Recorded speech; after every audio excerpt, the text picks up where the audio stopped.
Hey there guys, my name is Marcus, and in this video I will show step-by-step process how you can easily remove program icons from your taskbar in Windows 11.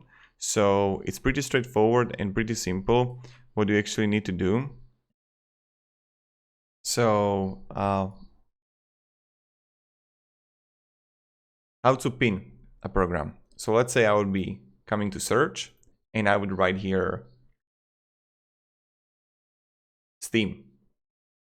I'm going to right click on it and then I would go pin to taskbar.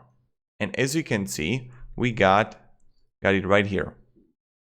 Now I can simply move it on my taskbar, or I can do right click on it and unpin from taskbar.